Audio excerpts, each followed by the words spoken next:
What's up guys, Seth here today with another PSA reveal. This is going to only be 2 cards.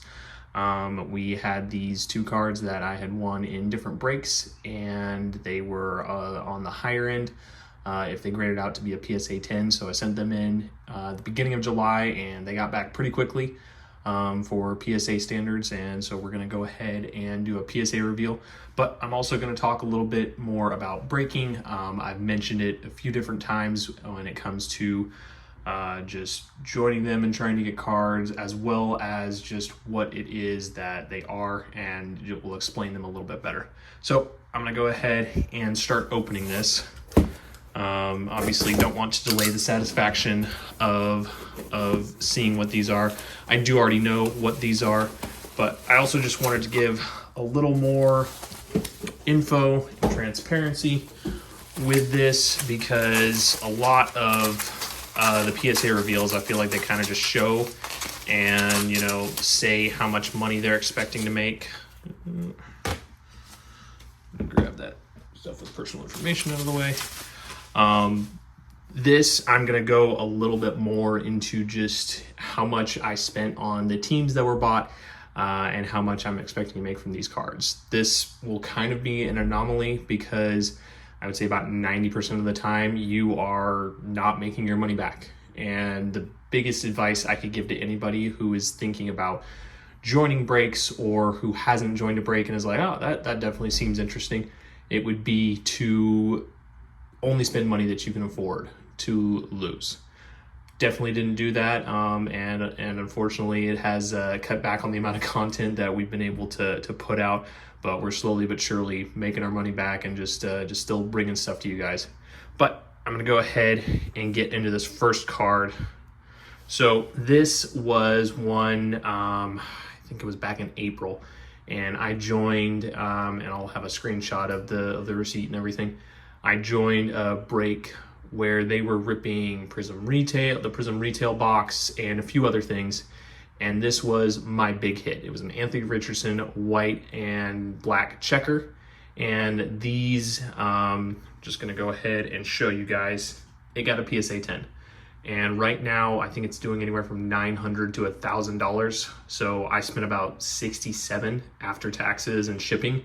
And this is the best outcome. He's the best.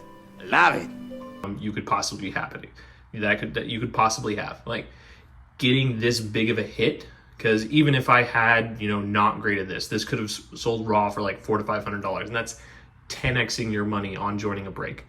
The amount of times that I have joined breaks and it's been, all right, I got one Purple Shock rookie that sold for $2 and I spent like $50 getting into the breaks.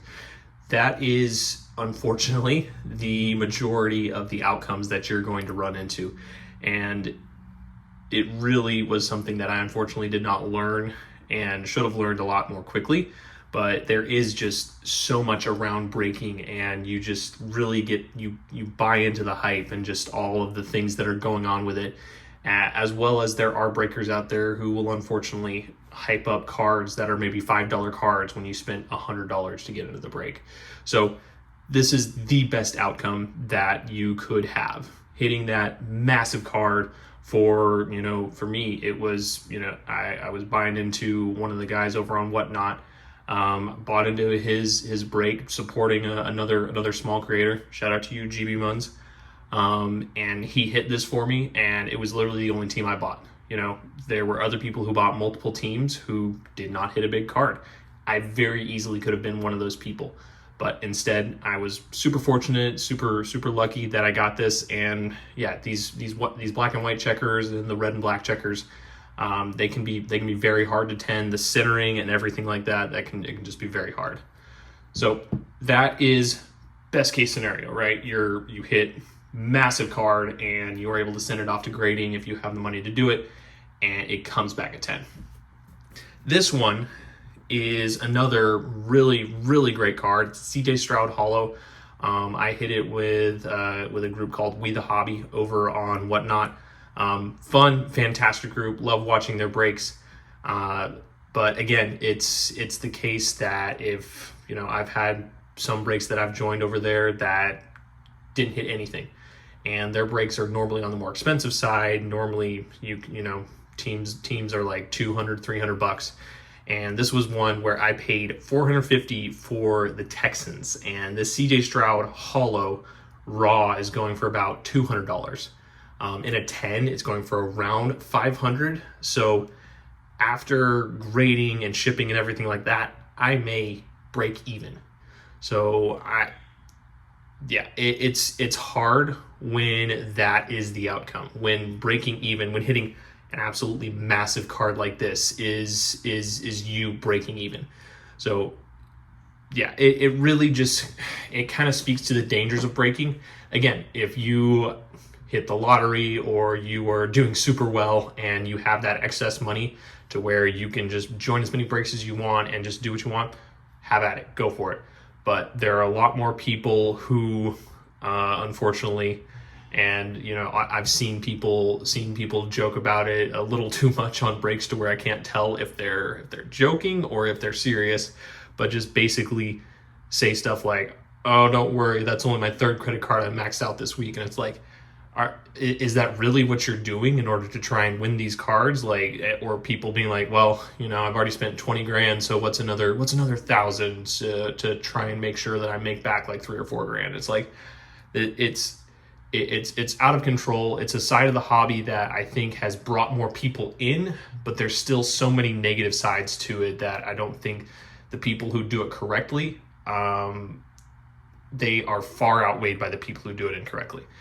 Because unfortunately, a lot of us, we just, in this habit, we want to chase the big, the shiny things. We want to, oh man, this team is due to hit, so maybe I should buy that team, or okay, let me buy into this random break because they have, you know, these massive cards that I might hit.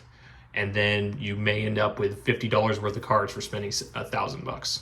So 2 super, super cool cards and 2 very different stories behind how I got them. Again, this Anthony Richardson, really, really lucky hit. I joined breaks not as much as I used to when I first got back into the hobby. I'll do it to support friends and stuff like that. But for the most part, I'm usually just looking to buy product and rip it for the channel.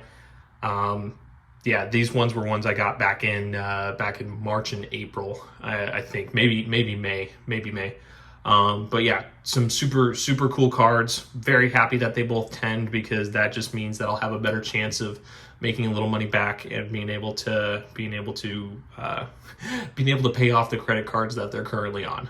But yeah, that was just giving a little summation of the different things that went into this. Again, 2 super, super cool cards that I'm very happy about. And yeah, just want to say thank you to anybody that has gotten to the end of this rant.